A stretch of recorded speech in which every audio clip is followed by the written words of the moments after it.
Linda Coville went to her closet. The 18-year-old girl wanted to make sure her turquoise ribbon party dress was ready for her big date on Saturday night. Even with the big night out being 2 days away, Linda wanted to make sure her outfit was ready to be worn. What good was it to have a dress that was elegant, modest, and fun if it was dirty when wanted? The dress had the look she was going for that night. That was the perfect look for where her man, Sam Gracia, was taking her, the end-of-school awards banquet. The empty hanger where the dress should be made Linda shake her head. The irked girl was sick of her stuff going missing, being used, or moved. Like all the other times, she knew who she was going to blame for this: her brother Ron. Their older sister, Nancy, would never borrow any of her things without putting them back where they belong. Plus, they agreed to tell each other when they used something of the other's. Unlike the other times, he had no way to cast reasonable doubt on who was messing with her belongings. Nancy left this morning to go to a Women in STEM, Science, Technology, Engineering, and Math conference. With there being no plausible deniability she had her brother dead to rights. Being vindicated by the missing dress would feel so good. Linda would no longer have any lingering doubts about the role she played in the issue her and her brother's relationship was having. Ron has been cold to her lately. He claimed it was because of all the false accusations he was dealing with. When the truth came out, he would be upset that the truth was being told. Linda's happiness also came because now her brother would have to quit being like a fridge towards her. He will warm up once he did not have to hide the truth. In fact, she was so looking forward to helping him embrace his feminine side. They would become closer by having some sort of proxy younger sister-older sister bond. Ron was just in his room playing his favorite video game of all time, Skyrim. The game was over 10 years old, but he loved it. The mechanics of the game was streamlined. The stories behind the quests were good. Then there was the customization of the players. There were 9 races and 2 genders to play and 18 different skill trees to go up. The interactions in the game were tailor-made based BYL the choices the player made. One playthrough he was a hardened Nord barbarian, the next a sexy wild elf assassin, and then an imperial high priest of the Vigilant of Stender. This time he went with a Briton sorceress. Ron was sucked away from the fantasy world and back to his home when his sister came barging into his room. All the enjoyment he had from the game went away from her disrespecting his personal space. He also knew whatever she had to say would get rid of any of his good mood which was left. Linda made the unreasonable demand to know where is it. Not telling someone what the it they were inquiring about was unreasonable. It is like asking them to answer a ridiculous riddle instead of a question. There was no hint of what the it they were talking about in the question. Ron, not wanting to be Gollum to his sister's Bilbo, sidetracked the impossible riddle by saying, "Linda, you need to respect my room.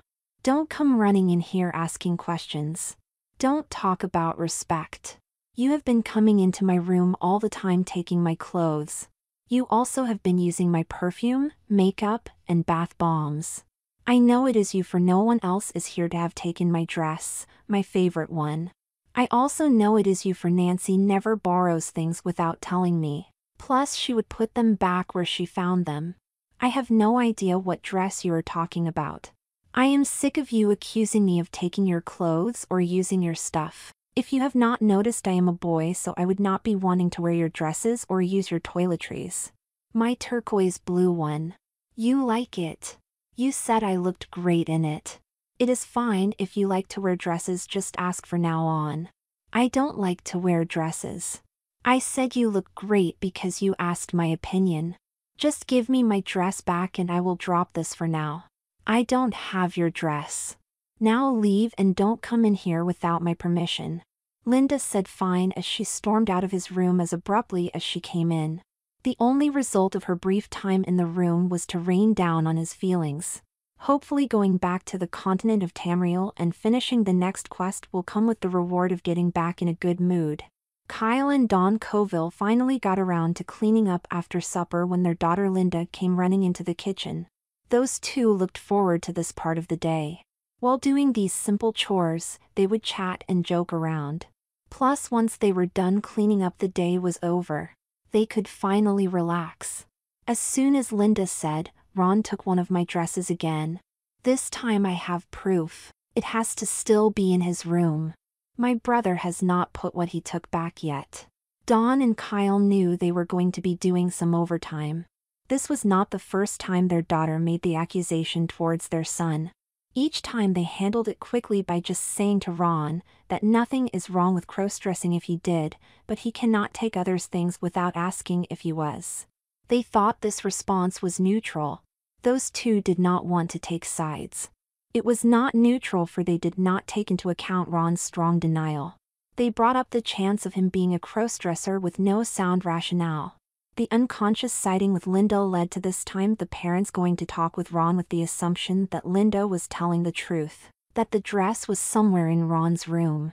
To them, the reasoning was sound. Her clothes and makeup had been mysteriously moving. Someone used her shampoo and conditioner along with bath bombs without her permission. These facts all led to Ron being the culprit. Kyle and Dawn, along with the accuser, Linda, went to Ron's room to confront him. On the way towards the interrogation, Linda was still making her case. Each time she repeated one of her points on why Ron had to be guilty, the judges were becoming more prejudiced towards the accused. The one-person debate was making the parents more closed-minded.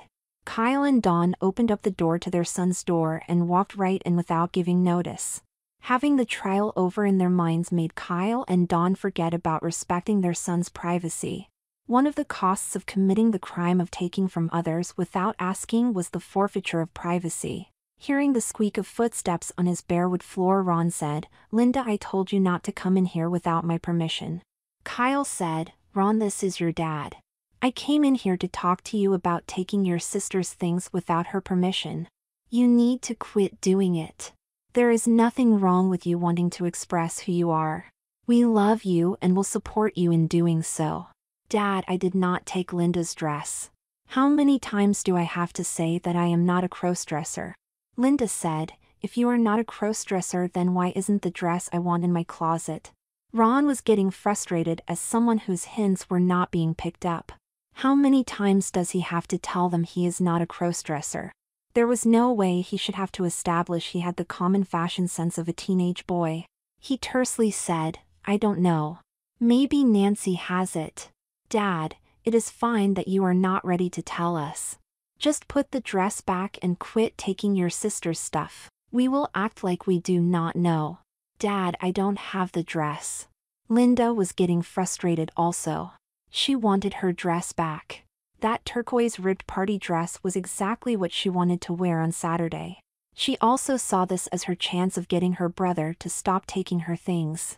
"Yes, you do. You just did not have the chance to wear it yet. Put it back and never come into my room again without my permission." Dawn wanted this to be over. "Ron, just put it back." Ron said, "I can't." Kyle asked why. Ron showed how enraged he was becoming by exhaling out of his mouth, "I don't have it. How many times do I have to say it?" Linda asked, "Then why isn't it in my closet?" Ron answered the question with the question. How should he know? The Queen of England would have been jealous of how strong Ron's glare of disapproval was. Everyone in the room knew he was not amused. Ron was not the only person who was not a happy camper in his room. Linda wanted to make sure her dissatisfaction was on the record. How dare her brother act like he was being attacked for nothing? "Don't you look at me like that. I'm only asking for you to return my dress. Get your own dresses to wear." Dawn said, "Ron, your sister is right. If you just put the dress back when we go downstairs, this subject will be dropped." Dawn's son knew it was a losing cause but was not going to give up. He could not. Saying nothing would be seen by them as a sign of admission. Ron understood that he was guilty until proven innocent. Fighting for a lost cause made Ron's enragement and frustration grow. Those feelings put a strain in his voice when he said, "I can't." Kyle misread the cause of the strain in his son's voice. To him, that kind of frustration had to come from not getting to wear the dress. That the missed opportunity was breaking his son's heart. Add to that from now on Ron was going to be watched meant the chances of raiding his sister's closet would be few and far between. Wanting to ease his son's pain, Kyle came up with a great idea. The plan came via the help of hearing Linda telling Ron to get his own dresses. "Son, I understand. Hand over the dress now and we will take you shopping for your own." Ron said, "You can check my room." "I don't have it." Linda once again jumped to a bad conclusion. "You ruined my dress." Ron said, "I didn't." The issue had to be worse than Kyle thought. Ron was now acting out on his self-hatred about being a crossdresser by destroying what he wore. The loving father did not want to give the destructive behavior a chance to worsen to self-harm. There was a bad saying which people took as good advice of drastic times called for drastic measures. The saying was bad for the measures which are usually taken were reckless or dangerous. The actions were taken out of desperation and hopelessness without planning. Kyle came up with a reckless plan out of the desperation he felt with his son not coming clean. "Ron, you will be having a girly weekend this weekend. It will start when you take your bath tonight." "No. I will not. I can't go to school dressed like a girl." "You will not be going to school tomorrow. Your mom will be taking you shopping." "No, I don't want to. I did not ruin Linda's dress." Linda jumped in. "So you took it?" "No, I did not. I did not take her stupid dress. I can't miss school tomorrow. It is the section meet for track. I can't miss the awards banquet tomorrow. Even if that weren't so, I will not be having a girly weekend." "Ron, this is not up for debate. You destroying your sister's dress is a bad sign. We need you to accept being a crossdresser before you start to self-harm. You having this girly weekend is for your own good. It is more important than a track meet or a banquet." "So I am guilty? I have to prove that I am innocent?" The pleas of the convicted crossdressers fell on the deaf ears of judge and jury as they left the courtroom. Kyle did not want the pleas of leniency to lead to an overturn of his ruling. Dawn was too concerned about the unilateral decision that her husband was the judge, his ruling without getting counsel from her. Linda knew whatever her brother was saying was a lie, so there was no need to hear him out. Ron was upstairs brewing in the realization that even without knowing what a girly weekend was that it was going to be bad. In the kitchen, his dad was brewing a pot of coffee for him and his wife to drink as they talked about his mandate.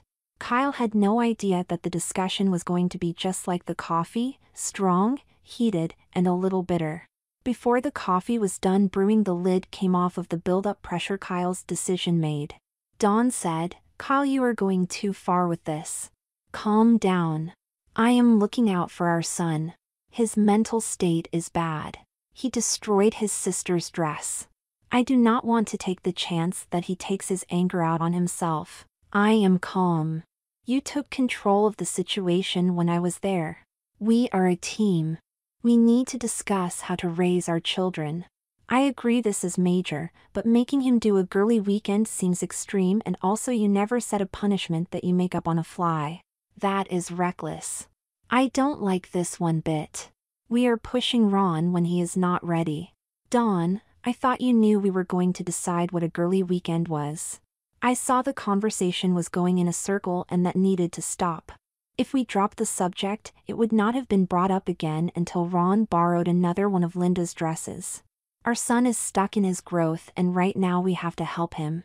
It might seem like tough love, but this experience of being in Femme this weekend will be so beneficial to him. Ron will be getting positive reinforcement about being who he is. Us showing how accepting we are will also make him grow closer to the entire family. This weekend is going to help us all." Dawn agreed with her husband. The mother wanted what was best for her son. Him experiencing his feminine side sound like it was. She also wanted her family to get closer. With the kids growing up, they are growing apart from each other. The issue of Ron taking Linda's clothes was hastening the separation. Kyle and Dawn asked their daughter to sit in as they work out what exactly this weekend will be for Ron. Those two get a teenage girl input and also make the weekend more of a family bonding exercise. Any of Dawn's lingering doubts about the weekend went away with how quick and smooth this collaboration went. The positivity from all involved surely had to be a sign that their love for their son will help him overcome the fear of being rejected. After hammering out what the girly weekend would entail, those three went up to inform Ron all about the fun-filled weekend. Kyle, Dawn, and their daughter started their way up the stairs. Doubt was creeping up in one of their minds. To Dawn, this just seemed a little wrong. Why did Ron only take from Linda's room and not Nancy's? Those two girls were the same size and had the same taste in clothes. The uncertainty got stronger as she remembered her son suggesting that maybe Nancy had the dress. To make sure that they were doing the right thing, Dawn asked her daughter if there was a chance that Nancy took the dress. Linda vehemently assured her mom that there was no chance what she suspected was true. With her mind at ease, Dawn was ready to do what was right for her son. As the tribunal made sure they kept the positive attitude they had as they walked into Ron's room. The mindfulness of those three will help fight off the effect of how tense being in Ron's presence was going to be. The tension was tighter than a miser was with their wallet. Ron was showing his opposition to them and their plan by not acknowledging the three.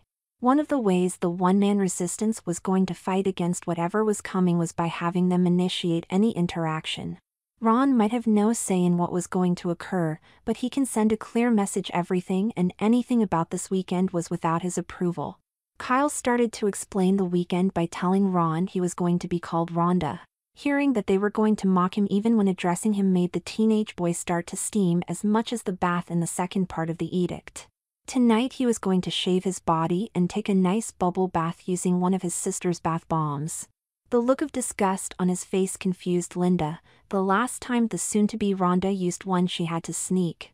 Now the weekend sister was going to get the full experience of having a nice relaxing bubble bath. Then, after the bath, he was going to have to dress like a teenage girl. His sister, with glee in her voice, said, "You can borrow anything from my wardrobe." The newly christened Rhonda took her sister's jovial mood as Linda was gloating about getting her way. Tonight went from being a nightmare to Rhonda to a dream come true when she heard about the rest of the weekend. Friday, Dawn was taking the day off so her and her new daughter could spend a day together bonding over pampering and shopping. They were going to get their nails done and facial. Then a nice lunch and some afternoon shopping in the Nittany Valley Outlet Mall. The only good thing about the day out plans was that they were far enough away that there was little to no chance of anyone they knew seeing them. The next part did break Rhonda's silent protest. She was going to help with the cooking. Forcing her into the kitchen was against what her parents instilled in her from an early age. She was brought up from an early age that making and serving supper was not something which was feminine. She objected and asked whose idea. That would also answer who was a hypocrite out of her parents. Linda took credit. The girl who had a brand new younger sister explained that she thought it was fun to help and wished she did more often. Rhonda quickly fired back, "Then you can help with supper this weekend." Kyle said, "This weekend is all about you embracing your femininity. Linda will have her turn to help afterward." Linda was trying to help because she did find cooking fun. The truth is, the only thing she was helping was making the separation between her and Rhonda to grow wider. There are many simple truths in life, and one of them is never to think that others will find a chore as fun as you do. Most of the time they will see it as what it was to them, work. Saturday was date night. Rhonda was too shocked to object. There was no way she was going to go out on a date with a boy or a girl. How repulsed she got about a guy trying to impress her, acting like a border collie, and rounded up her scattered composure. She started her objection with a simple "what?" Dawn knew exactly the thoughts which were going through her youngest daughter's head. She wanted to quickly put Rhonda's mind at ease and explain better. Calling it date night was a little too far and misleading. "Rhonda, there is no actual date. No one other than your family will know about this weekend. We know you are not ready for others to meet the real you. You are going to get ready for a date like a girl does. You are also going to get to pick whatever you want to eat and what movie we watch, like most girls do on the first date. It is going to be a night to make you feel like the special girl you are." Linda once again pushed Rhonda away by trying to get closer. "I so wish I could stay at home and enjoy that with you." Rhonda said, "You can." Linda said, "You know I can't. I have the banquet to go to." "You can, you just want to go to that banquet. I should be going to that banquet also." Kyle jumped to stop the bickering siblings. Rhonda, you need this weekend. You will look back and be happy that you explored who you are instead of eating some decent food in a poorly lit hall. When the plans could not get any worse, somehow they did. What was on the agenda for Sunday was as horrible of an idea as having a 4th of July cookout in the UK. Sunday was called Sister Sunday. The plan was for Rhonda and Linda to bond. Linda would show her little sister how to braid hair, give her makeup tips. Rhonda was expected to open up to her sister during that time together. There was a better chance of a bar opening up in a dry county than Rhonda sharing anything remotely personal with her sister. An hour had passed since Linda found out that she was going to have a younger sister. She could not wait anymore. Her new sister still has not gotten ready for bed and Linda wanted to help. She had some nair for the hair removal, a long nightgown, and some plain cotton panties.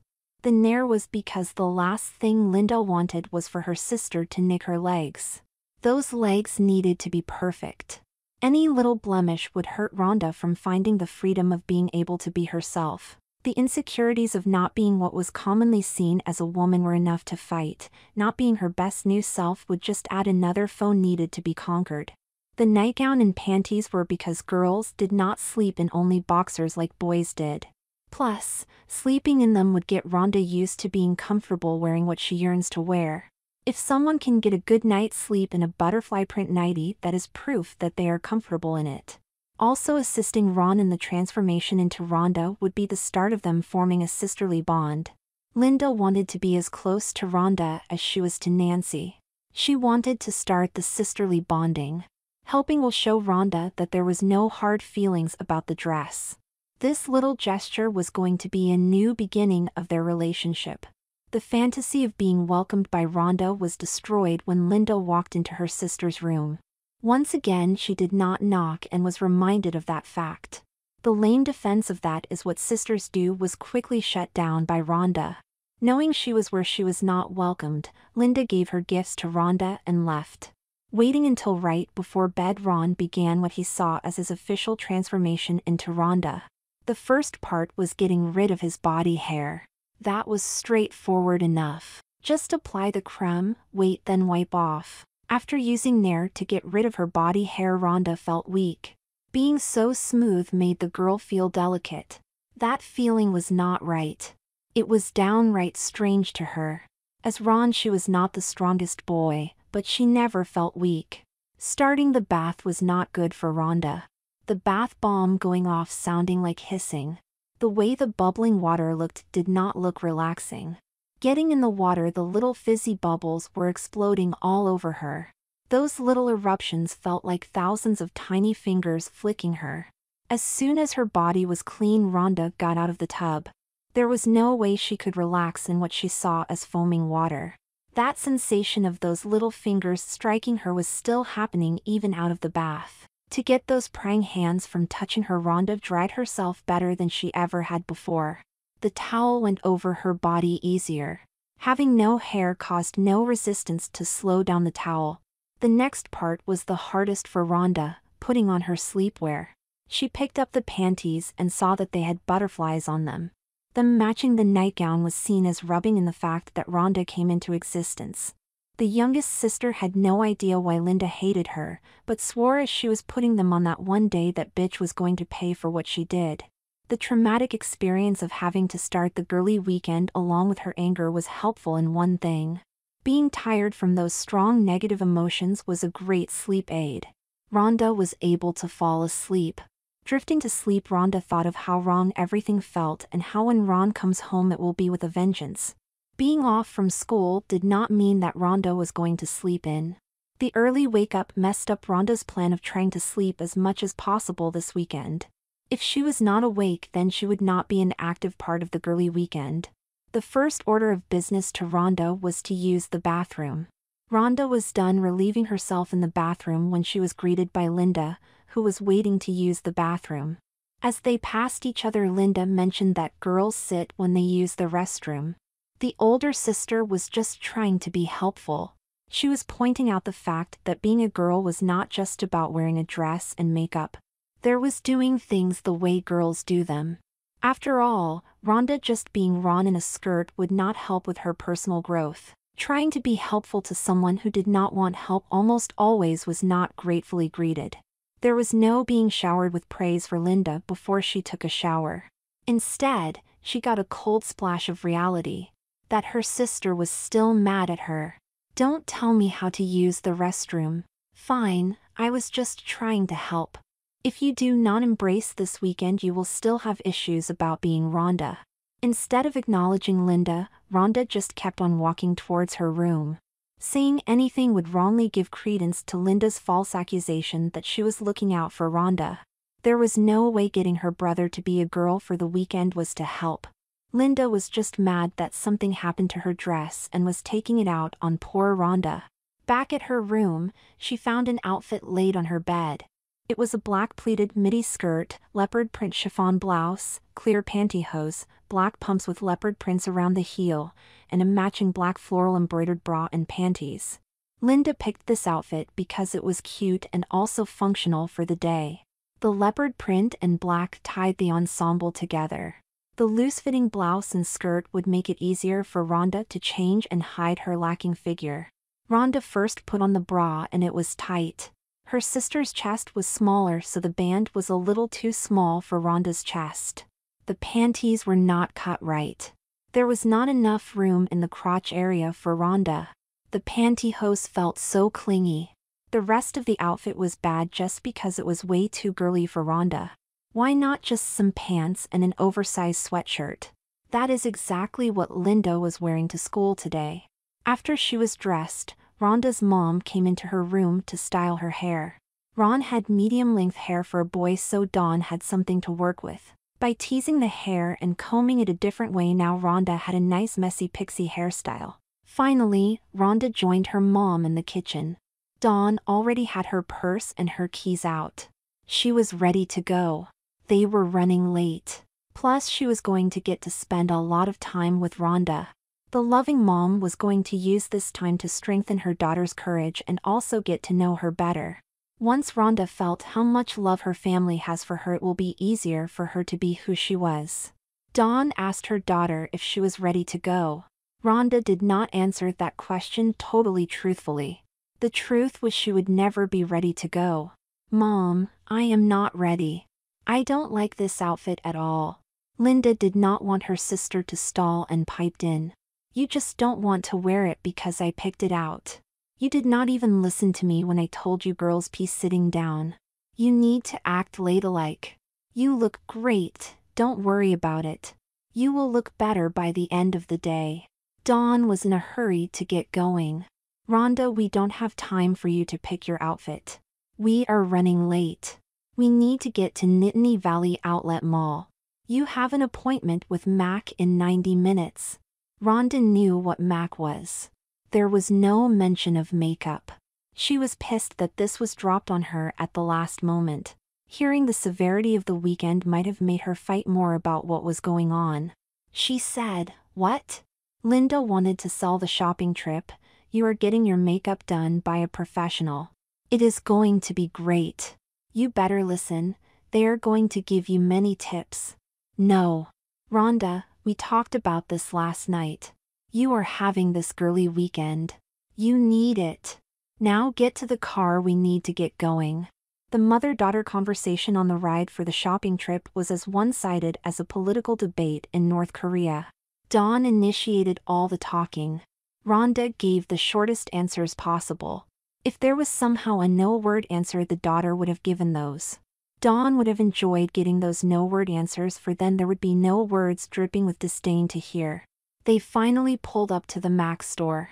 Dawn looked at Rhonda and was a little unsettled about the weekend. The look on her daughter's face and closed-off demeanor the entire ride was a sign that Rhonda was not opening up at all. In fact, to Dawn, her daughter actually became more closed off. Dawn attributed the cause to Rhonda's nervousness. This conclusion came from Rhonda saying yes to the question of if she was anxious. Dawn decided not to overthink anything else about today. She did not want any negative thoughts. If the mother was giving off bad vibes, it would affect Rhonda. The bigger reason was any doubt about doing what was right would lead to Dawn questioning their decision made out of desperation. The mom willfully turning a blind eye made it so she did not see how clumsy the interaction between Rhonda and the MAC cosmetic specialist was. Those two talking had about as much grace as a cloddish couple doing the tango.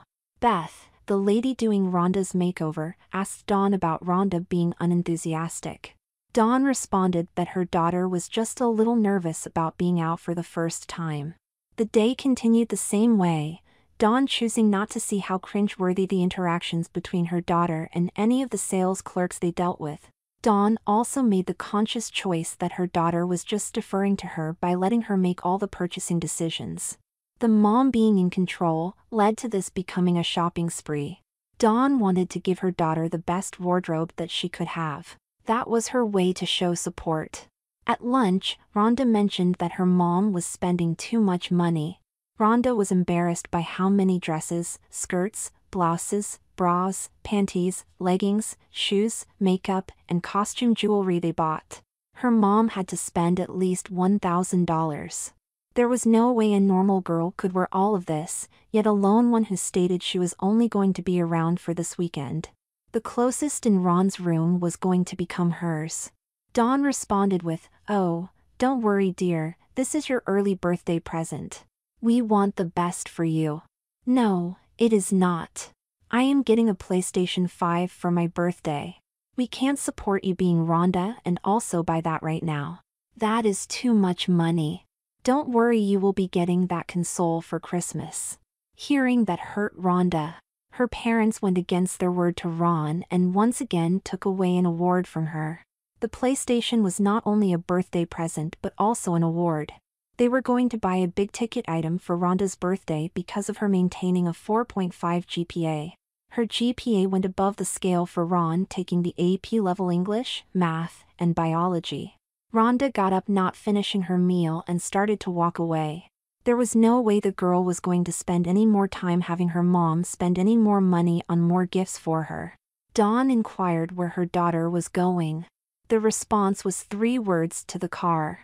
The mom relented and just said, "Take some of your bags with you." The tone in Rhonda's voice that there would be no negations about cutting the day out shopping. Cutting the day short was a good idea anyway. Her daughter had already gone $500 over their budget for the day. Dawn found it hard to say no to her daughter. The mom took her daughter not objecting to her comments on what she liked, as Rhonda also liking it. The truth was Rhonda did not object, for it would be a waste of breath. As they were driving off, Dawn tried to get her daughter to open up by saying how great it was to have her own wardrobe now. That now Linda would be able to borrow her clothes. Dawn knew how sharing clothes between her sister Emma and herself had brought them closer together, and she wanted to bring Rhonda and Linda closer as well. Even before Linda's dress went missing, those two were not close. Bringing up how now Linda's clothing selection grew got Rhonda mad. It was bad enough that she was getting the worst birthday present ever, now she had to share it. This anger did make Rhonda become an active member of the conversation. What was about to be said was going to make Dawn yearn for the short answers dripping with disdain, or even better if somehow her daughter could answer without saying anything. "No. I don't want these clothes, but you are making them my birthday present. There is no way that Linda is going to get to wear them. That will be that you are using my birthday gifts to give more to your daughter. That is bullshit, Mom." Dawn believed that she knew what the real objection was. Rhonda was not getting anything for herself. She went to assure her daughter that there was more to her birthday present and that more would be for her and no one else. "Rhonda, calm down. You are still going to get something special which will be all yours. We order you some breast and hip forms. You will love them. You will have curves and that will make wearing your new clothes better." "I wouldn't love them. You know what I would love? The PlayStation 5 which you and Dad promised to get me for my birthday. I did not ask for any of this. I told you that I was not taking Linda's clothes. You did not listen to that, and now you are not listening to what I want as a gift. Rhonda, I know you are having a hard time getting used to others knowing about you. Once you are comfortable being who you are, you will not mind waiting a little while longer for that gaming console. This is about you being you. You will be so much happier then. We love you and would never do anything to hurt you. You have been borrowing your sister's clothes for too long. You need your own. Rhonda could not figure out why her mom thought she would much rather own 5 pairs of shoes which will only collect dust over a PlayStation 5. How could her mom actually believe that Rhonda was real? Neither mom nor anyone else ever saw Ron in a dress until today. Instead of trying to talk rationally to someone with an irrational belief, Rhonda said, "I am done talking to you about this. You will not listen." The rest of the ride home was quiet. Dawn respected her daughter's decision. The huge spending spree and finding out that she had to sacrifice some of what Ron wanted might have been pushing Rhonda too much into accepting herself. Dawn cursed herself for bringing up what was bad news in such a nonchalant manner. She knew how important having the newest gaming console was to Ron. If they had more money, she would easily spend it on getting everything not only on Rhonda's but also Ron's heart desire. With Rhonda being ignored until yesterday, Ron's wants were going to take a back seat. Rhonda needed her own time to shine. After they got home, Dawn kept on giving her daughter the space she requested until it was time to start to prepare supper. Maybe having some fun in the kitchen would help coax Rhonda out of her shell. A parent and child working together has been a bonding experience since the dawn of time. Doing an everyday task might also be what Rhonda needed. Instead of making a big deal about her daughter, the way to help with self-acceptance might be to just act normal around her. If being Rhonda did not make anything else different, then maybe she will realize that fact. Dawn wanted to start making supper together on the right foot.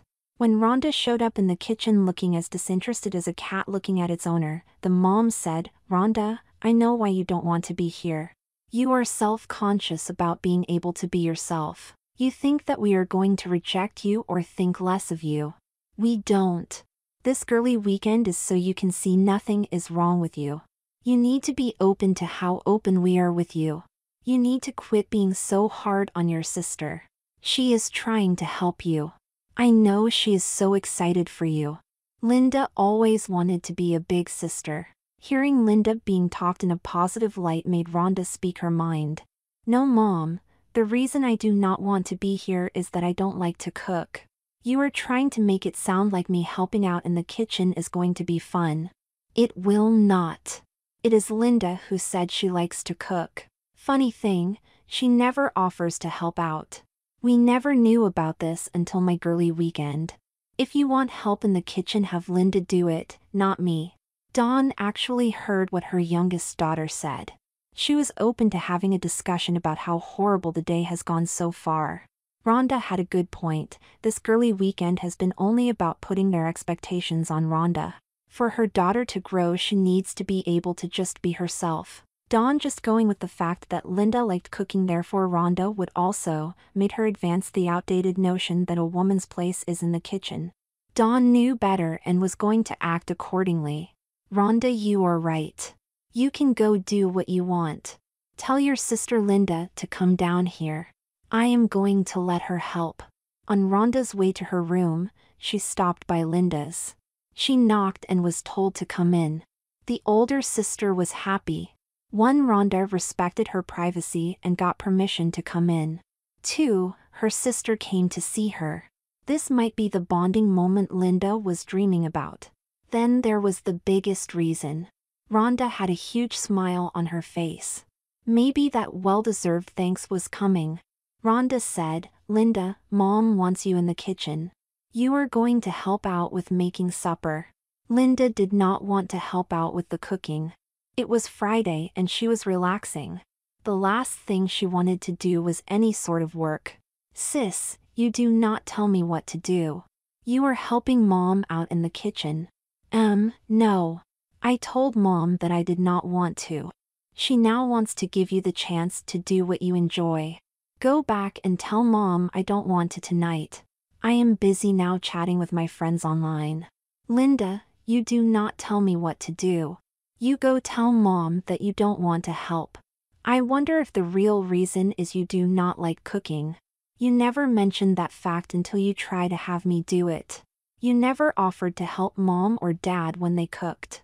Linda quickly said bye to her friends and went to do what she was told. Linda saw being told to help with the cooking as a chore. There should be no chores on Friday night. Her unjustly having to do more work had her in a mood as sour as the lemon juice the chicken fillets were soaking in. Dawn knew something was bothering Linda, so she asked her daughter what was wrong. Linda said, "I was talking to my friends when I was told that I had to do Rhonda's chores. I know this is her first girly weekend, but she should not be passing work off on me. We agreed that she would help in the kitchen." Linda's acidic tone, along with making herself out to be above Rhonda, left a bitter taste in her mom's mouth. "Linda, we did not agree to anything. You suggested that which you thought was fun for a girl to do, and both your father and I ran with it. You had no say in it. Helping out in the kitchen was not a chore for Rhonda. You said it was fun. Rhonda told me she does not find cooking fun. I liked the idea of having help today, so I got you."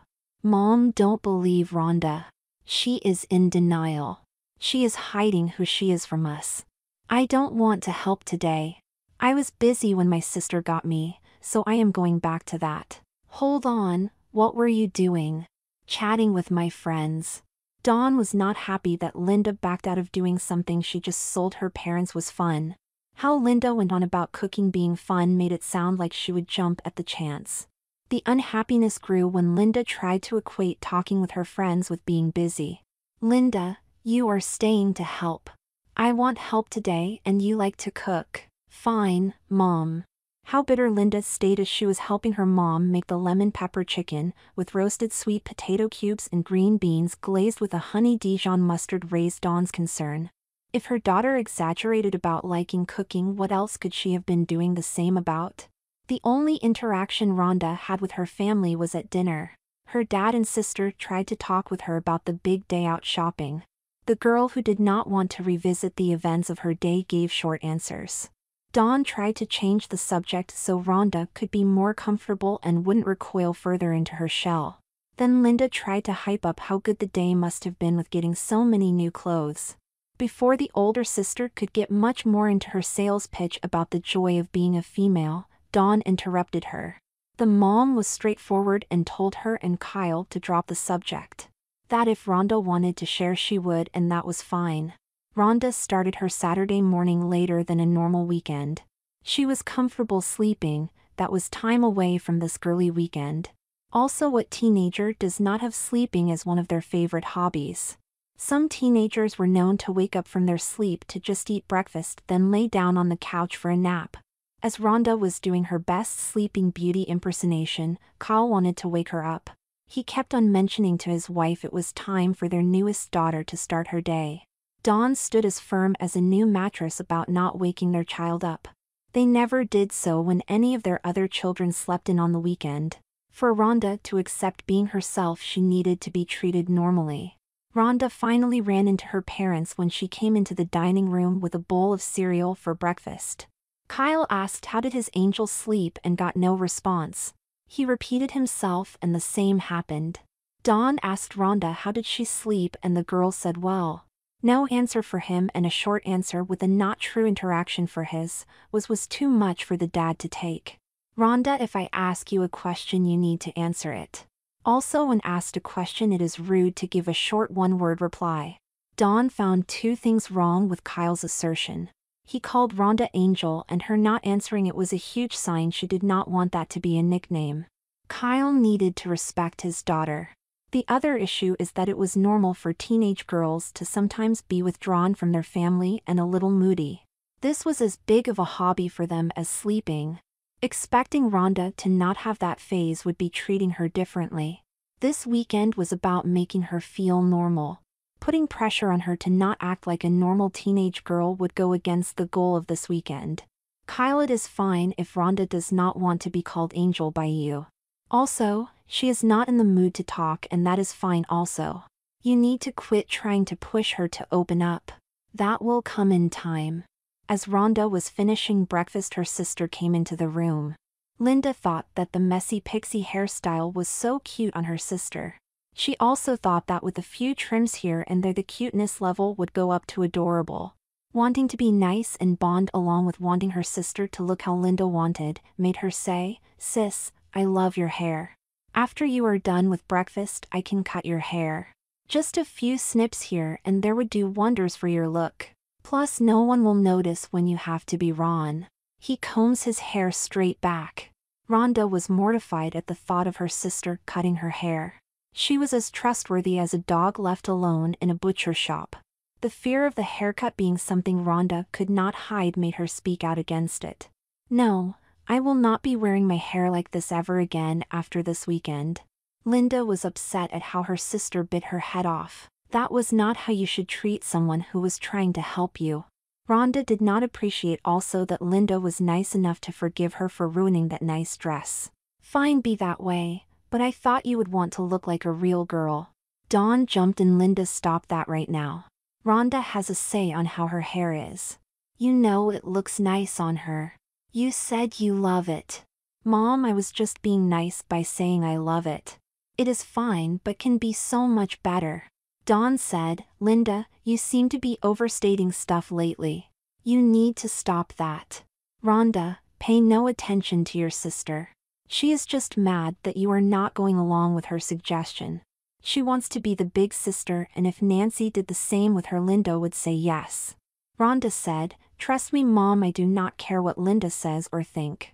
I am going up to my room now.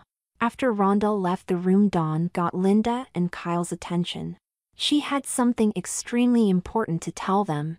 Honey, Linda, do not bother Rhonda. I'm going over my sister Emma's place in a couple of minutes. I will be gone for a couple of hours. You two leave Rhonda alone. She needs this time alone and you two are pushing her too hard. You are forcing her where she is uncomfortable. That will just do more harm than good.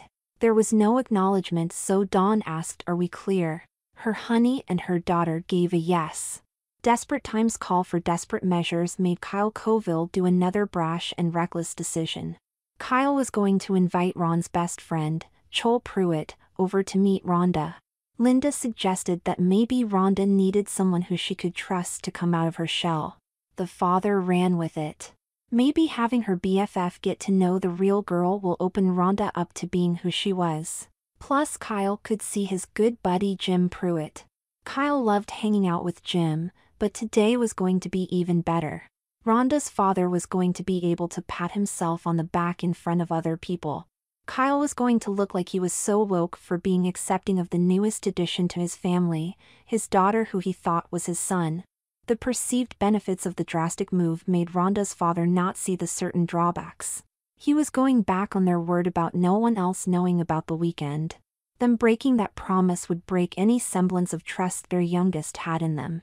Making Rhonda see her friend when she does not want to will also make their youngest feel like they had no control over their life. Kyle has already taken away her ability to decide what to wear and where to go this weekend. He would not respect Rhonda wanting to be called Ron. Now he was making it so she cannot even decide who to see. Another drawback was his wife was not involved in making this decision. They just had a talk about him making their family a dictatorship instead of a cooperative. She also told him and their daughter to leave Rhonda alone. There was no way that Dawn would have agreed to this. Kyle's better half knew that they were close to breaking Rhonda's trust in them. The only reason he did not see that they already did was on the assumption that once Rhonda was comfortable being in a dress that their daughter would understand. Joel was happy to go see Ron. She missed him yesterday at the track meet. When it was an all-day event like sections, there was a lot of time just waiting. The best way to pick up the mood during downtime was to spend it with a friend.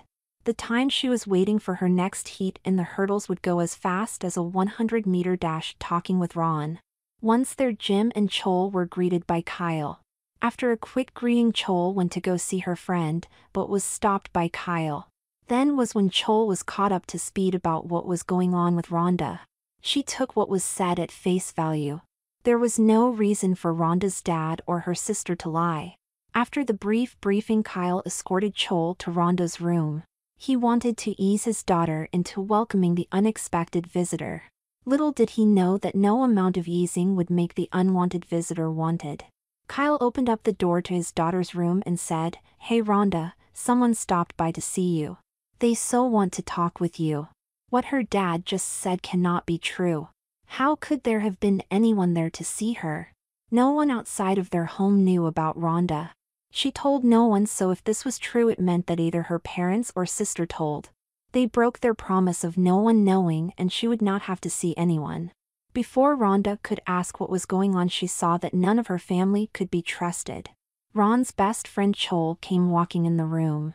As Chol went running to her friend to give her their first hugs, as Rhonda and Chol closed the door to leave the two girls alone. This moment should only be between the two friends.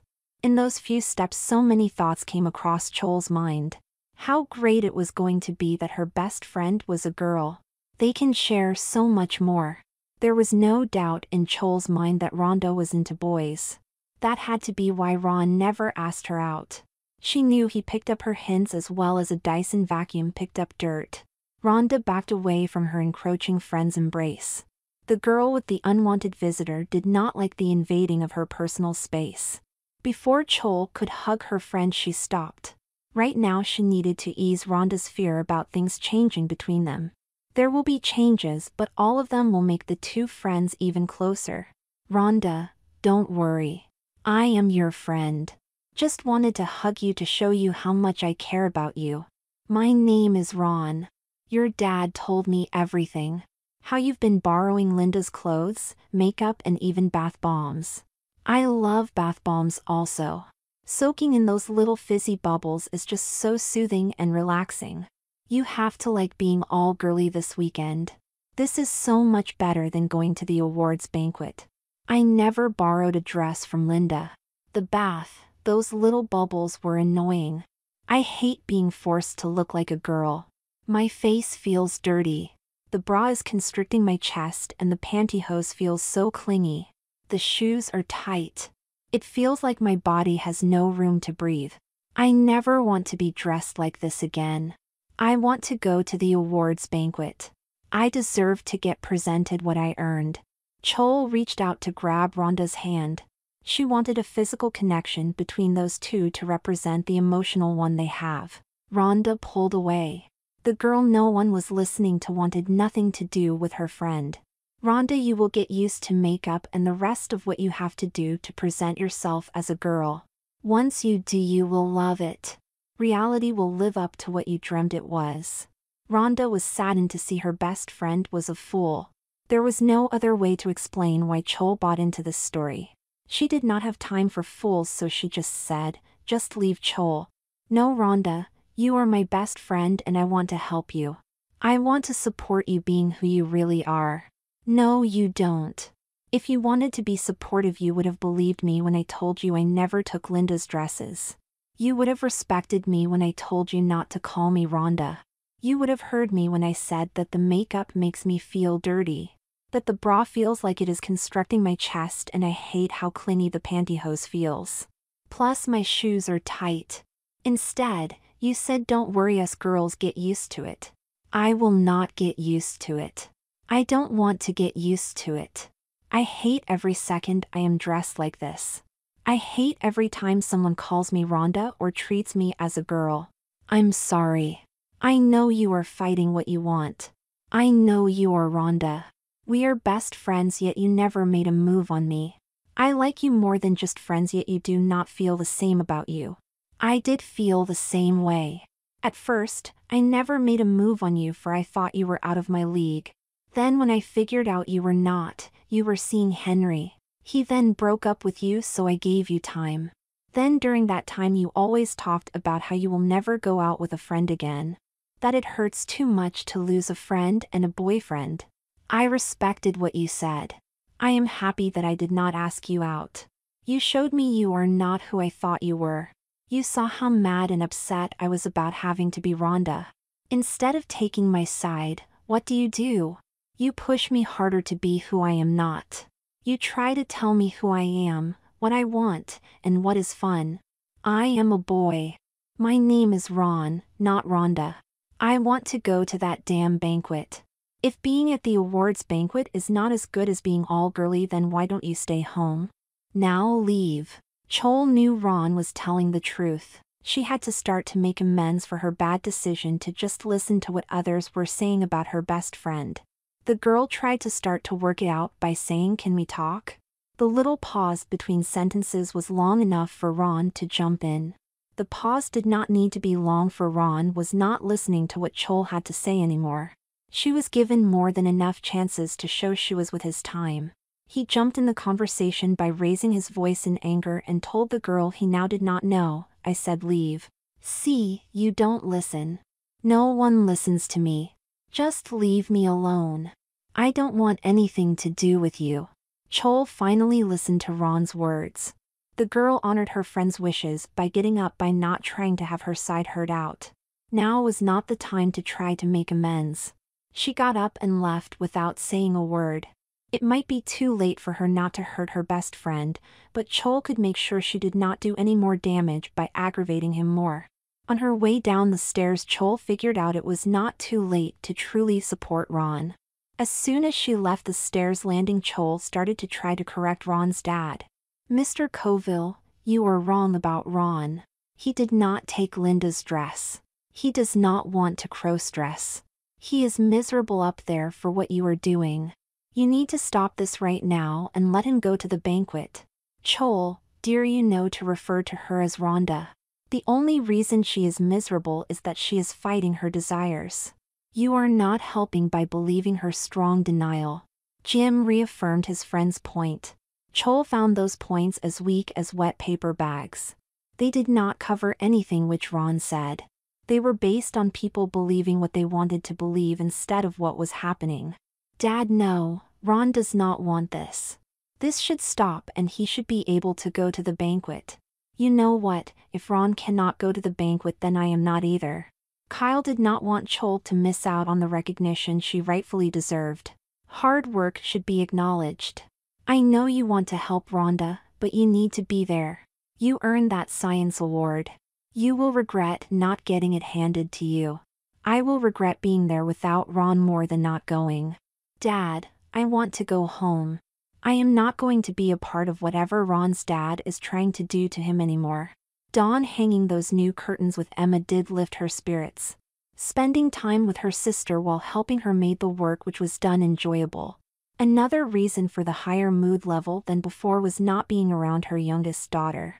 This weekend of personal growth for Rhonda was not going as promised. Instead of becoming more open, Rhonda was becoming more insulated from the family. Instead of being allies, she was treating her mom, dad, and sister as the enemy. She was not giving her mom and the rest the benefit of the doubt. Linda was worse. Rhonda was treating her like a war criminal. Dawn's sky-high mood was shot down by what greeted her when she got home. There was a huge fight between father and youngest daughter in the living room. Rhonda was screaming at her dad, "I am not going to call and apologize to Chol." There was no good reason for Dawn's daughter to be uttering that sentence. There was no way that Rhonda would have contacted Chol. The girl for the weekend did not want anyone to know about her yet. To get the answer she needed to know but dreaded hearing, she asked, "What is going on here, Kyle?" Rhonda started to answer the question. "Your husband." Dawn quickly stopped Rhonda from answering. She wanted the answer from her husband, not her daughter. The wording of the start of the answer was also a little concerning. Rhonda referred to her dad, saying your husband was a sign the girl did not want to be associated with her own flesh and blood. Kyle said, "Rhonda is fighting with Chol for no good reason." "There is a good reason. You just will not hear me out." "No one will hear me out. Like I was saying, Mom." Dawn said, "Rhonda, wait. I want your dad to answer this. What caused the fight?" Kyle said, "Jim and Chol stopped by. Chol came here to help Rhonda be herself. There was that dreadful information Dawn was expecting. Chol should have never been over. There should have been no possible way that her husband invited those two over. That would have gone against what was agreed upon for Rhonda's girly weekend. If Jim and Chol stopped by unexpectedly, Kyle should have turned the visitors away. Either way, Kyle messed up bigger than the record exec who signed Brian Poole and the Tremellos instead of the Beatles. "Rhonda dear, please go up to your room. I need to talk to your father alone." The pissed-off young girl did not need to be told twice to leave. There was no use to wait to be heard. Dawn shutting down any attempt for her daughter to talk was another instant of Rhonda not being heard out.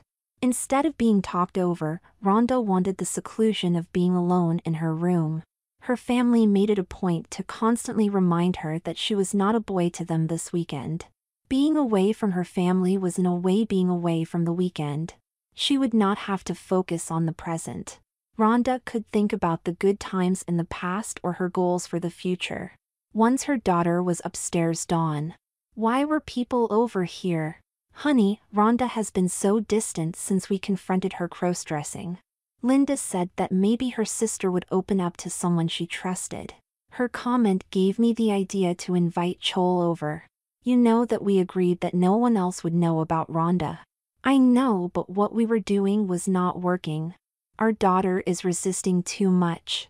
That wall needed to be broken down for any progress to be made. Maybe that wall staying up means we are doing this wrong. We cannot force Rhonda to be Rhonda. She has to accept it on her own terms. Now, why do you think that Rhonda owes Chol an apology? Our daughter kicked Chol out of her room. Chol got so upset she said that we are wrong about Rhonda. That she was not going to the awards banquet because Rhonda has to miss it also. That is not true. Chol is just upset about the fight. Kyle, you forced Rhonda into a situation she was not ready for and you expected it to go well. She does not want people to know about her and you outed her. Yes, she is going to lash out. She is going to be argumentative. Ever think that maybe Chol is making a stand for her friend? Maybe Chol believes Rhonda. Maybe you did not make the case strong enough for her to believe. It could be that it is just too hard for Chol to believe that Rhonda made better points with her denial. Or even there is something we are missing about this girly weekend. I am taking over how this weekend will go. You broke Rhonda's trust in us by having Chol over. We are sticking with what we agreed. I was doing my best. I was doing what I thought was right. No, we are not. You already went against what we agreed. Your intent does not change the fact that what you did was wrong. You went against your word and made Rhonda face people. Rhonda can stay in her room as long as she wants this weekend. She does not have to spend time with Linda tomorrow. Linda is so looking forward to tomorrow. She is going to get to be Rhonda's big sister. Kyle, she is Rhonda's big sister no matter what. If Rhonda does not want to bond with Linda tomorrow, then it will not happen. Right now it is not a good idea to have those two alone. Rhonda is blaming Linda for this weekend. Those two are going to be at each other's throat even more now than before. We are pushing Rhonda too much. She might not even be a crossdresser. She could have just been curious about women's clothing and found out that wearing them is not for her. Kyle's response of Linda said otherwise, perfectly explained why Rhonda was blaming her sister. The parents were listening to her about Rhonda. They had more trust in someone else over Rhonda in knowing who she was. Linda is not Rhonda. We have to start listening to Rhonda to know what is best for her. Linda tells tall tales. You know she oversold how much she likes cooking. She might think something is true, but that does not mean it is. There is no more discussion about this. After laying down the law with her husband, Dawn went to see her daughter. The mother was going to put to rest any concern Rhonda had about Chol knowing about her and also tell her the change in plans. Rhonda dear, I know you are upset. You are scared that your secret will be shared to others. Chol would never do that to you. She cares about you too much to hurt you. No, Mom, she doesn't. She does not believe me. Everyone is going to know. Even if she doesn't care about you, she is smart enough not to tell everyone. You know her secrets also. She will protect your secret to protect hers. That last statement was true. Secrets can also be dirt on other people. That is why you only share them with people you trust. If Chol shares what she saw earlier today, she knows that Ron can share many things with her dad. Many things her dad would not approve of. Rhonda became more at ease. She was feeling more protected by mutual destruction. Now what your dad did was wrong. He should have never had her come over, but he thought he was helping you. We are forcing this on you and should not. The weekend plans are changing. You can do what you want, Rhonda. You can stay in your room by yourself for the rest of the weekend. You do not need to spend time with Linda tomorrow. Hearing that the weekend was going to change gave Rhonda hope. These changes had to be that she was no more. That Ron would be free to be Ron. That means going to the banquet. Being out of dresses forever was a bigger award than the plaque he was going to get tonight. Then when the envelope opened and Dawn announced the changes in them, Rhonda's hope was dashed. In fact, what her mom said sounded like a mockery.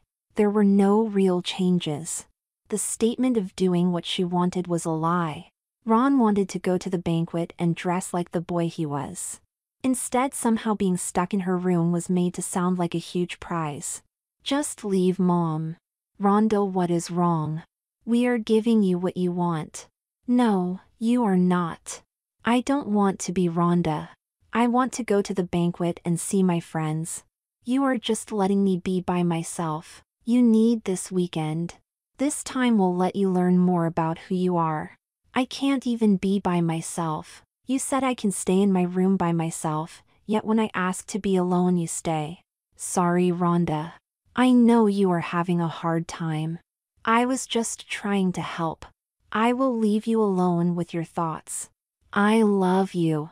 Getting ready for her date night was the same as all the other times Rhonda put on girls' clothes. The bra felt like it was restricting her breathing. The panties were way too tight in the front and the pantyhose embraced her legs too tight. There was no way that she would ever get used to this. The only reason she did not break down to cry was there was hope. Tomorrow should be the last ever that she had to put up with this uncomfortable. At least if her parents kept her word about no more forced girly time. The dress was a crochet lace maroon bodycon dress. Her outfit for the night looked too small for Rhonda. She wondered how the heck it fit her yesterday. When she put the dress on, it stretched to conform to her body. Rhonda was pleasantly surprised that the give in the fabric made it so she did not feel like an overstuffed burrito. Linda came in waiting to see what her sister would pick to wear for the big night. The older sister was impressed with Rhonda's taste. That dress was classy yet was made to highlight the feminine figure. The neckline plunged just enough for a hint of cleavage. The patchwork crochet lace patchwork design drew anyone looking towards the breasts. The mid-thigh level showed off enough leg. Wanting to build her sister's confidence and make up for the catty hair comment, Linda said, "Looking nice, sis." Oh, how Rhonda hated how Linda called her sis. To her, the use of sis was just another snide comment to rub in the fact that Rhonda was. That Linda was gloating about her lie being believed for no good reason. If Linda wanted to be catty, Rhonda was more than willing to fight back. There was nothing left to lose. Even the hair. Fine, be like that. When I help you with your makeup, I will be bringing my scissors. Don't worry, you will love it. Even if I take a little too much off and you need to wear it that way all the time. Rhonda was not worried by that threat. She was just going to get her mom to help her with her makeup.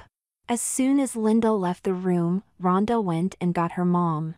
Dawn was happy that her daughter took the initiative about the makeup. It could be Dawn was wrong and Kyle was right. That the little bit of pushing made Rhonda forced to see who she was. As Dawn was applying Rhonda's makeup, Linda came into the room wearing Nancy's light green floral print handkerchief hem dress, her purse, and scissors. Her mom's eyes stopped at the dress and that gave Linda time to hide her scissors behind her purse. Dawn was pretty sure that was Nancy's dress her middle daughter had on.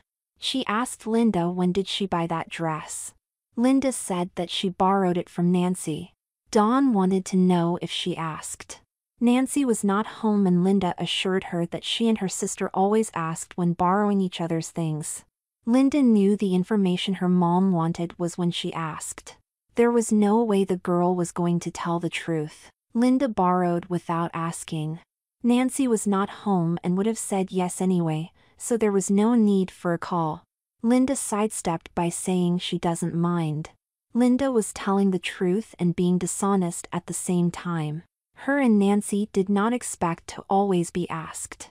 Neither of them minded if the other raided the other's closet. Before Dawn could continue her questioning, Linda stopped her. The girl also was able to remind Rhonda the haircut was not an idle threat. "Mom, I am happy that you are doing Rhonda makeup tonight. It means I can leave now to spend more time with Sam." "Rhonda, don't worry. Tomorrow I will help you with your makeup. I did not forget I told you I would." Rhoda said, "Linda, no need. I want to do it on my own." Linda left right after her threat was defused. Being outsmarted by Rhonda got her mad. She could not take the chance of replying. Engaging with Rhonda might bring to light the threat.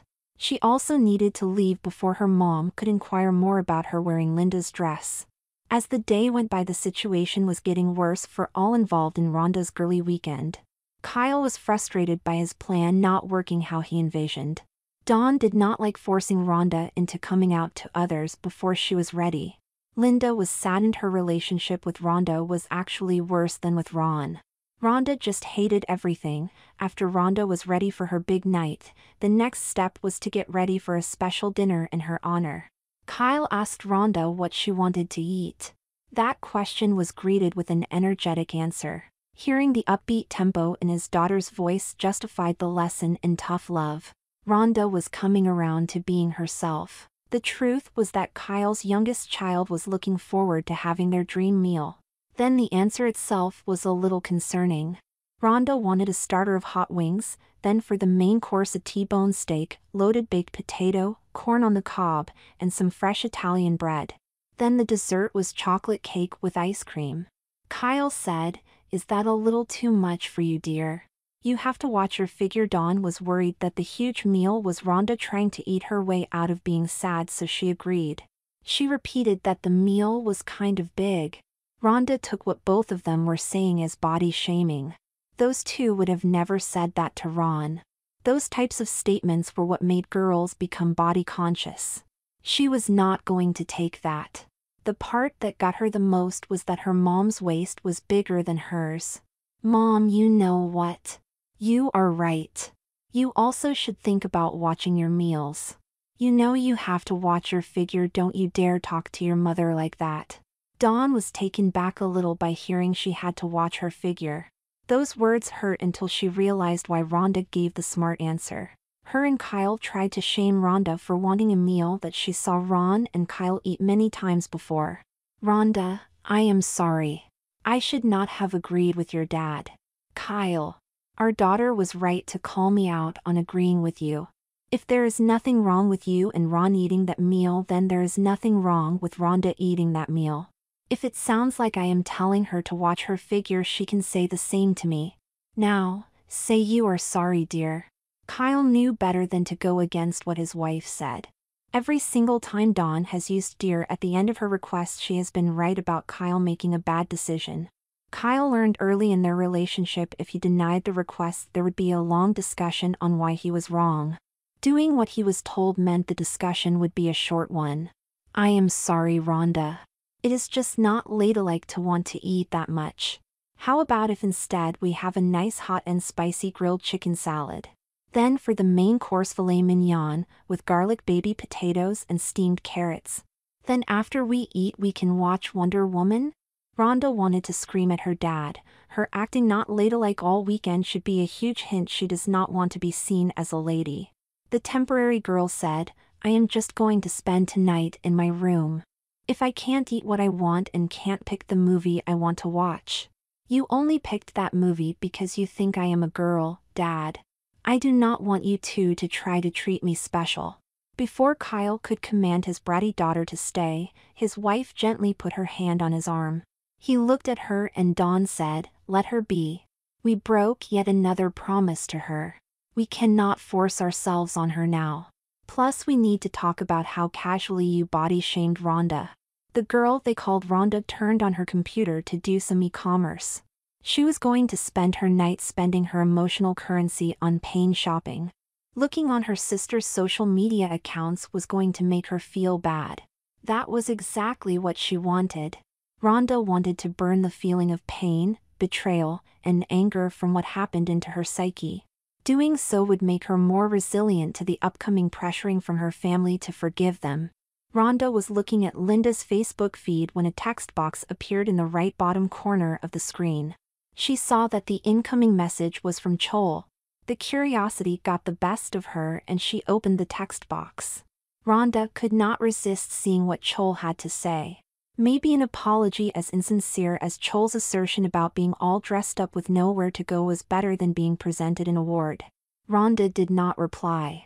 She was so disappointed in the simple question, "Ron, can we talk?" There was no fuel to add to the fire of anger. There was nothing to help her remember the pain of the night. The girl left the message box open. Maybe seeing Chol's blasé attitude like nothing major happened would be able to add to Rhonda's anger. "Ron, I know you read my message. I just want to say I am sorry. I was wrong to believe your parents and Linda before even hearing you out. I know you do not like to wear dresses. I did not have your back when you needed it. I am sorry. I should have, and I cannot fix that mistake. I can have your back from now on and do. I have it now. I did not go to the awards banquet.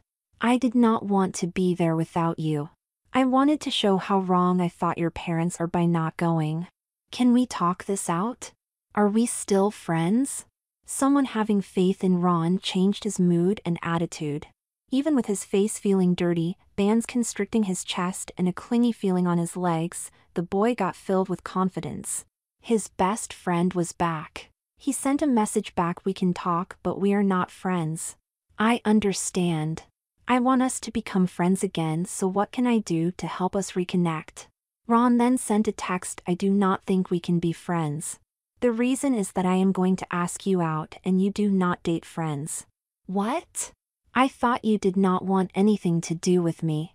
I was hurt that you did not believe me. It hurt so much because of how deeply I care for you. You believe me, so I know you just messed up listening to what everyone else was saying. So how about it next weekend, me and you go wherever you want to eat and see what movie you want?" Now it was time for Chol to play coy with her friends. "No.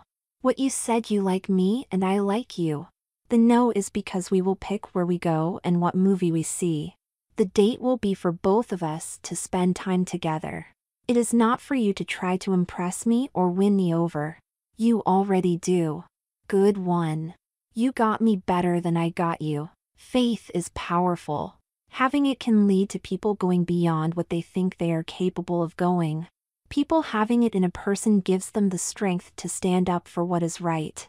Now that Ron had the faith of a girl who he found to be even more special than how special she found him. This support made so he did not need the pain shopping to stay strong anymore. There was no more need to have a mental note of this weekend to stay true, holding his family fully accountable for this weekend.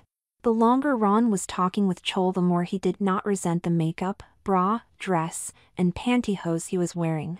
Then as the new couple was chatting the night away, a new picture came up on Ron's screen. The picture was a reminder of why the night was wrong. How clear this picture proved his point made it a call to action. There was no way Chol's boyfriend could not act upon it immediately. Ron told his new girlfriend he was going to have a much-needed talk with his parents. Ron then yelled down the stairs, "Mom and Dad, to my room right now."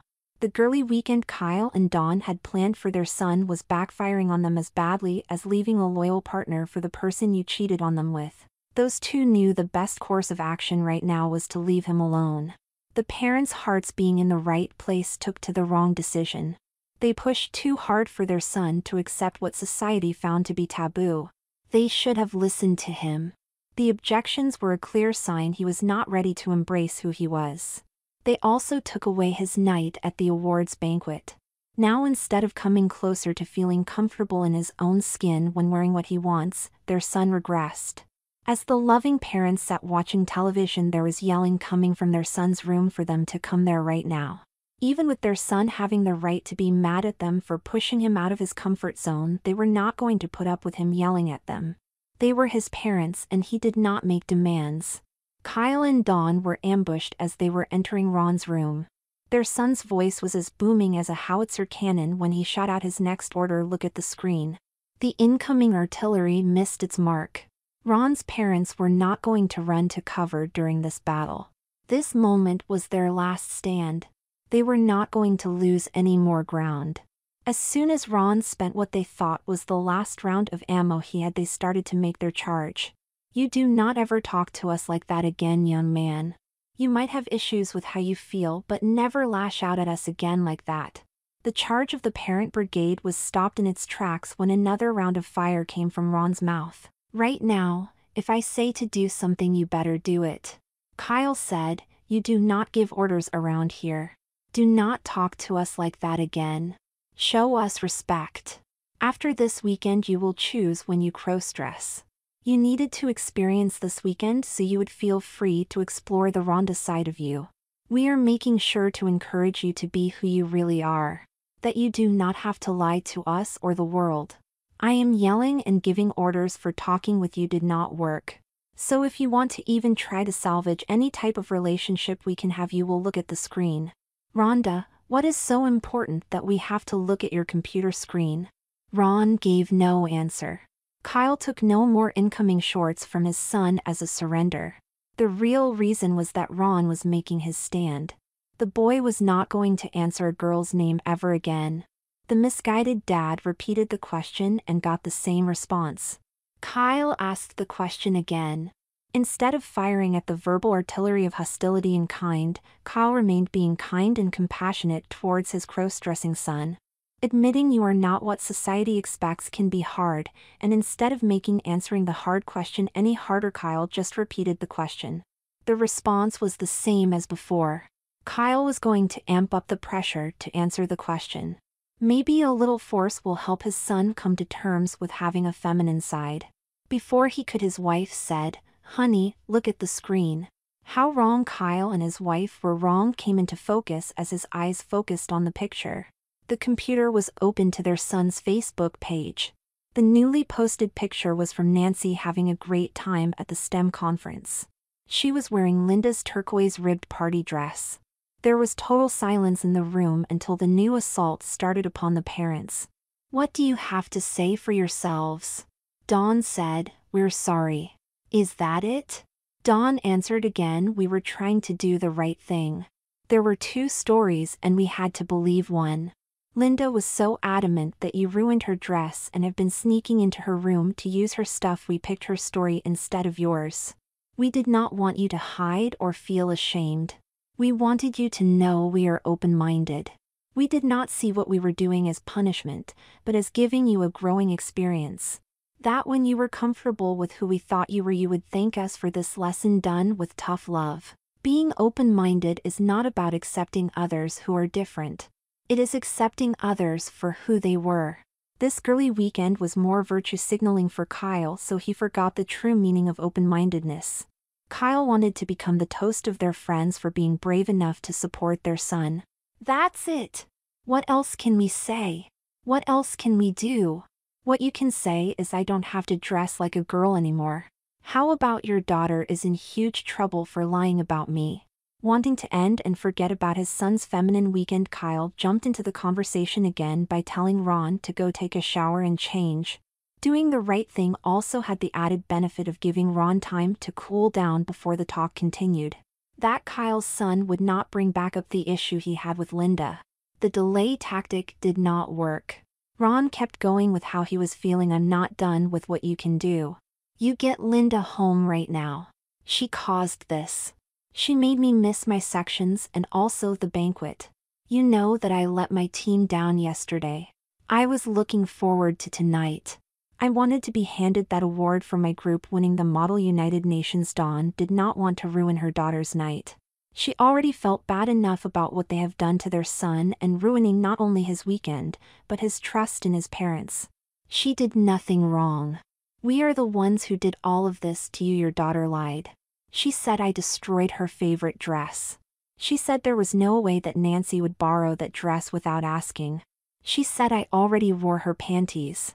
Had Linda not say that, then I would not have been made to be Rhonda. She was stating what she believed. That is different, Ron. You know that. Your daughter was stating what she wanted to believe. She had no reason to think that I was wearing her dress, just came up with it. She knew that she and Nancy always borrowed each other's things without asking. Your daughter didn't ask Nancy if she could wear the dress she is wearing tonight. You know she didn't. You asked her directly if she asked. Her answer was that Nancy did not mind. You know she was sidestepping the question. Well, Nancy would not mind. She is not here to wear the dress, and don't call Linda my daughter. She is your sister. Show her some love. Linda is staying at the banquet. We are not going to ruin her night so you can get back at her. There you go, taking her side and defending her. The point is not if Nancy would mind. The point is she did not ask. You will not admit that your daughter lied. She said that they would never do that. Never, she said never. I bet if you talk with both of them you will find many times that they did it. That is why her stuff was out of place. Call Nancy and ask her. Also, Mom. You did not even cover her stating me wearing her panties as a fact. We all know why. There is no defense to that. You just want to brush over her making lies up about me. And, I will call her your daughter, for she did not act like my sister. You are only letting her stay so she does not get mad at you like I am. I don't mess up and get punished. She lies and gets away with it. Dawn wanted to compromise with her son. There was an issue with Linda they had to deal with, but to the mom it was not that urgent. Linda's intent was to help Ron see the truth. She did not want to get brother in trouble. We will send her a text to come home right after the banquet so we all can have a discussion about what happened. Fine, do whatever, but we are not having that discussion. I am done with this family. I see I am treated differently. You will be at that discussion. You are not being treated differently. You are still our son, no matter how mad you are, as Ron was grabbing a wanted change of clothes, he said. Oh, I will, but I will not say one word. I can see all you are going to do is tell Linda she was wrong and she will say it will not happen again. That means nothing. And also, I am being treated differently. I just told you how I had to miss out on my weekend plans, yet you are letting your daughter have her fun. What she did was wrong and I did nothing wrong. I said if you wanted to try to salvage any relationship between us you will do what I say. I might be your son, but that does not mean I need to have a relationship with you. You are not doing what I say, so I am done talking with you. As Ron was leaving his room, Dawn called Nancy. The mother did not want to impede on her eldest daughter's night out but needed to know the truth. Dawn had to know as soon as possible what exactly had been going on with her daughters borrowing each other's things. Linda's phone gave out a text alert. The girl who was enjoying her night quickly looked down to see the message was from her dad. She ignored the message. Her dad must have been sending her a congratulatory text. Her dad's restatement of how proud he was did not need to be read right then. Receiving a text from her mom a couple of minutes later was confirmation her suspicion was correct. Then yet another text came in from her dad. She read it and then the first two. They all were the same message. Call us ASAP to Linda. Her parents wanting her to call them was a request, not an instruction. Them repeating the message over and over had to be them wanting confirmation she was following their order of reading her texts from them right away. The message could not be to actually call them right now. Her parents knew tonight was a big night for her. Also, texts were shorthand communications, so she was not taking the short sentence literally. How could she? After all, tonight was a big social event and they would not want her to take time out of it. Linda sent the reply to her dad of "will do, love ya." Then 5 minutes later another text came asking when she was going to call. The girl sent a message saying after the banquet was over. Then as soon as that message was read her mom replied with "call me now." The exclamation point was screaming at Linda. She misread what her parents' texts. That ASAP meant ASAP. On her way to the lobby Linda sent a text, "Sorry, going to the lobby now." Hopefully admitting she misread what they wanted would smooth the little wrinkle in their understanding out. Linda called and said, "Hey Mom, what's up?" Dawn replied, "Hello Linda, your dad is on his way to pick you up. Be outside waiting for him." What's wrong? Nothing is wrong. Just be out there waiting for him. If nothing is wrong, then why do I have to come home? You have to come home because we have to talk about your dress and this weekend. Mom, Don't worry, I didn't tell anyone about Rhonda. I might be a little mad at how she has been acting, but I know the hard time my little sister is having. I love her and will never do anything to hurt her. We can talk about it when I get home. Don't argue with me. If I or your dad say we need to talk right now, that is when it will happen. Also, don't call your brother Rhonda or your little sister. He is your brother. Now be out there waiting for your dad. I was not Mom. I will be waiting for Dad. I love you. Good, see you when you get home, and I love you also. As she was waiting the short time from the end of the phone call for her dad to pick her up, Linda started to worry about her brother. This had to be something major for her mom and dad to make her leave during the middle of the banquet. Something major being wrong with Ron also explained why her mom was short with her. Finally, after a couple of minutes of Linda's mind playing the worst-case scenarios about her brother, her dad was at the curb. She jumped into the car and with a little fear in her voice asked her dad what was wrong with Ron. Kyle only wanted to reassure his daughter that her brother was fine. Their talk was going to happen at home. In a calming voice, he said, "Nothing is wrong. We will talk when we get home." "So how is Sam doing?" Linda knew something was amiss. There was no way her parents would get her from the banquet if everything was hunky-dory. "Dad, please tell me what is wrong. I know something is. You would not have gotten me if not. Trust me when I say nothing is wrong." "Come on, Dad, I know you are lying. You need to learn to trust people when they tell you something. I said nothing is wrong with your brother. Then trust me when I say I can handle what is wrong with Rhonda." "Fine, you want to know. Here it is. Your brother was not sneaking into your room and trying on your clothes. Now drop the subject until we get home." Even after being told she was wrong, Linda stood as firm as an athlete's body on her brother being Rhonda. "Dad, don't believe Rhonda. She likes to wear dresses and she ruined my favorite dress. I finally caught her and you are taking her denial. Come on, she is protesting too much. Turn around so I can go back to the banquet." "Linda, I just told you to trust someone when they tell you something. Your brother did not ruin your favorite dress. Nancy took it with her to Washington, D.C. also. Do not call your brother Rhonda. He is Ron. And I am the parent here, so you don't give the orders. If I say we are going home, we are going home. You are believing her over me. When Nancy comes home tomorrow evening without the dress, you are going to know I was right. I said don't call your brother Rhonda as he is Ron.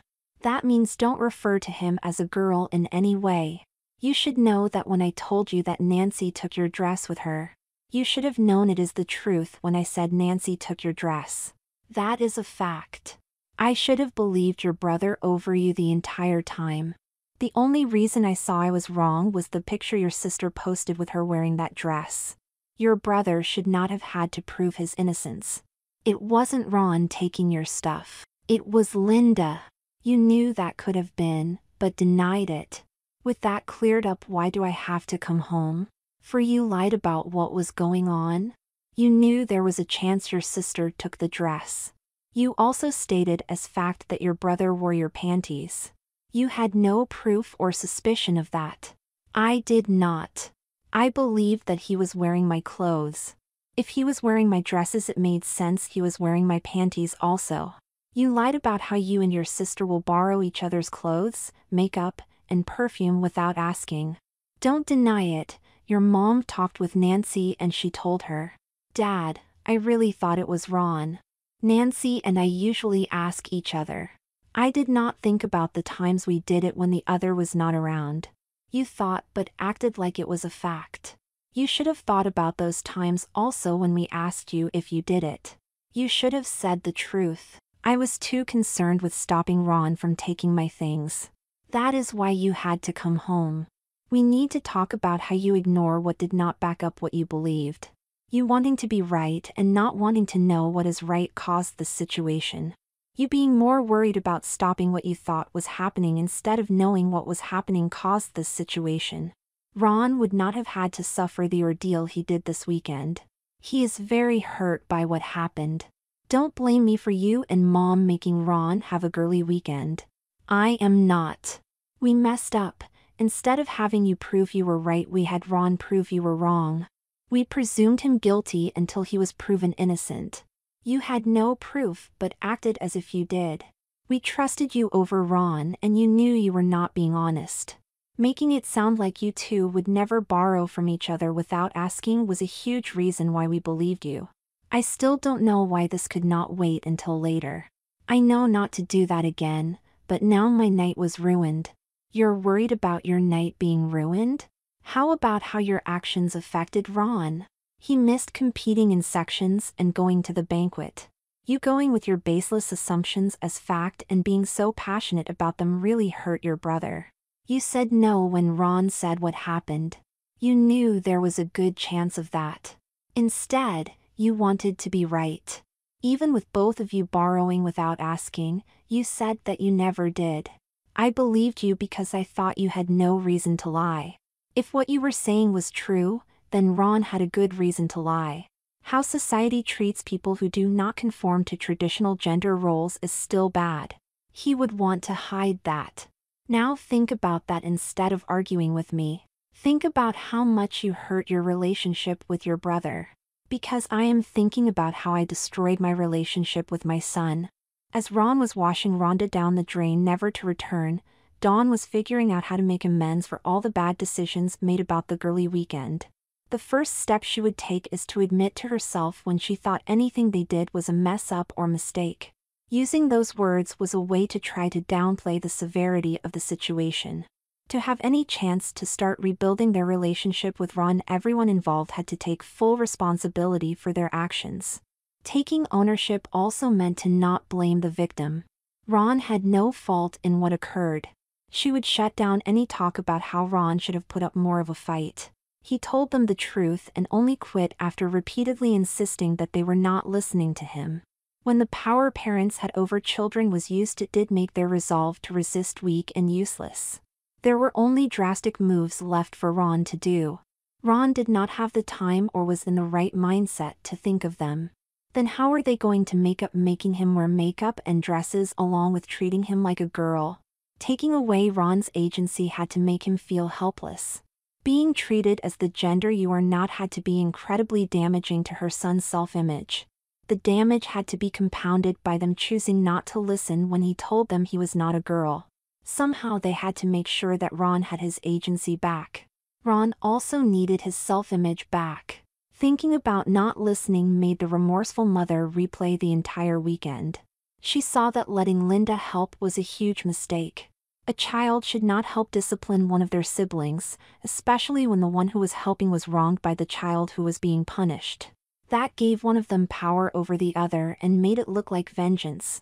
She knew that they were going to have to get Ron that PlayStation 5 before his birthday.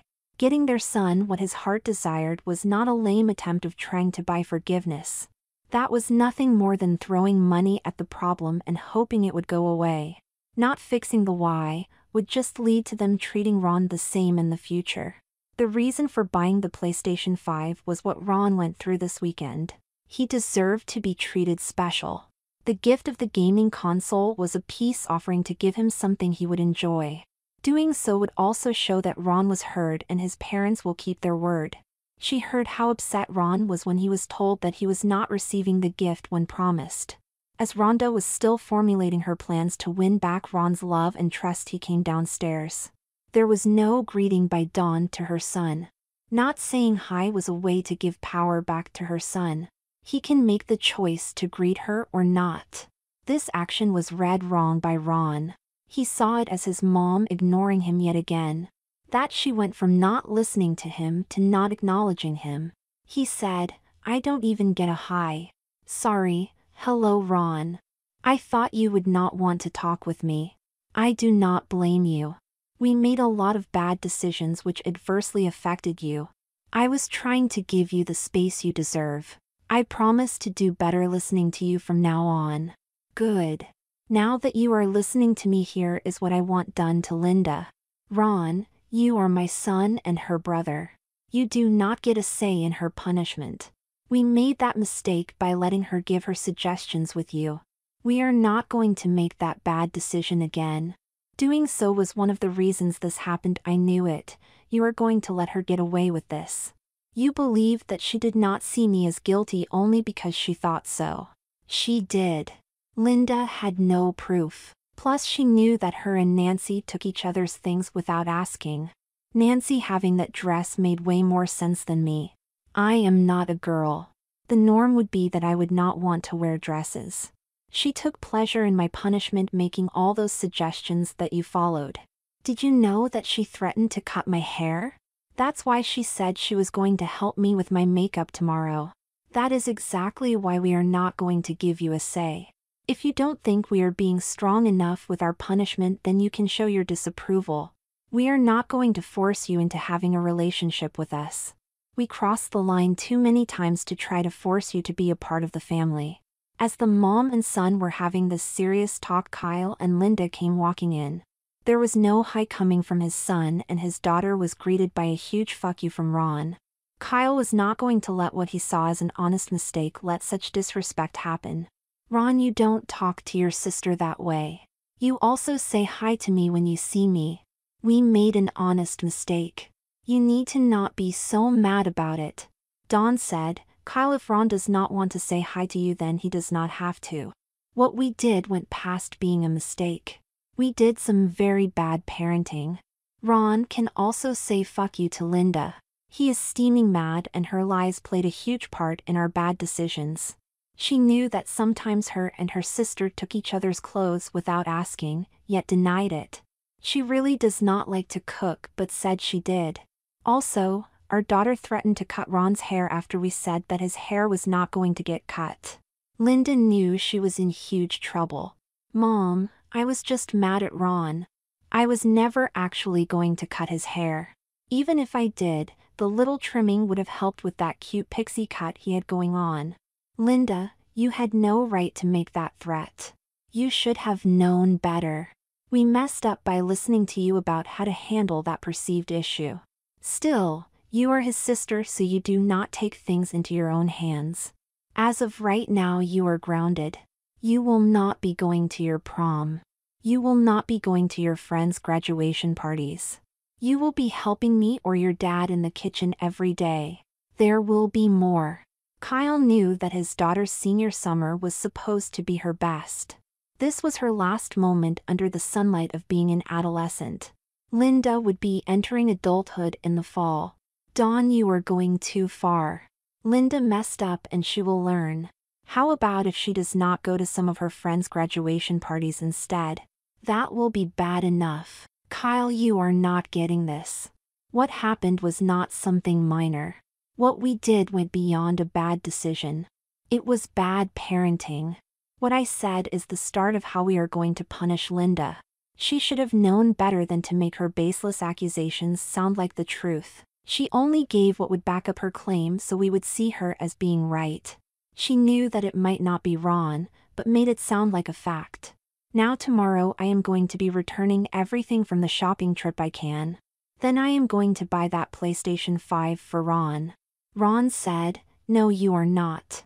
Linda said, I might have been wrong about the dress being ruined by him, but Ron wants to keep the clothes. Dawn put a stop to Linda. The mom was done letting Linda control the narrative of Ron's actions. The matriarch of the family did her best at letting Linda know to not try to explain others' actions. Dawn strongly called her daughter out. Quit that, Linda. You know that is not true. You saw how miserable your brother was. You saw that your sister is wearing your dress. Let Ron say why. Don't speak for him ever again. He has a mouth and he can use it. Ron, why not? Ron explained they are mine and no one other than me gets to decide what happens to them. I want to give them to charity. They should at least make some lucky girl feel more girly. That was their purpose. Dawn loved hearing those words from her son. The biggest reason was that he was taking back his agency. Another was Ron was still the kind-hearted kid he always was. There was also a small part of her that was happy that she did not have to make that long trip. That is a great idea, Ron. So now I will only have to get that PlayStation 5. Come with me, Ron, so you can pick up whatever new game you want. Kyle objected by saying, "We don't have that money budgeted, dear. We are not going over our budget any more than we already did." Dawn said, "Then we will change our spending habits. We will spend less money on me and you. We made some bad decisions, Ron should not have to pay for them. We should." Hearing that he would not have the same spending cash was a great motivator for Kyle to change his mind. He did not want to give up any of his creature comforts. "Fine, we can up what we spend by a little. We have been doing great building up our savings." Rhonda was not having her husband's change of mind. They were the ones who made the bad decisions that led to the increased spending, so they should cut back to keep the budget. If not, then the budget was not a real concern to her husband. Plus, changing their mind about the spending would only go to show Ron that he was being treated differently than the rest of the family. "No, dear. You do not want to spend the extra money, so we are not. I think we are all tired. We also need to soak in the bad decisions which everyone other than Ron made. So I am just going to say, Ron, if you want some counseling, we will get that for you. Kyle, you and me along with Ron will be going to get some family counseling. That is if Ron wants to go. If not, we will understand that he is not ready and it will be me and you, Kyle.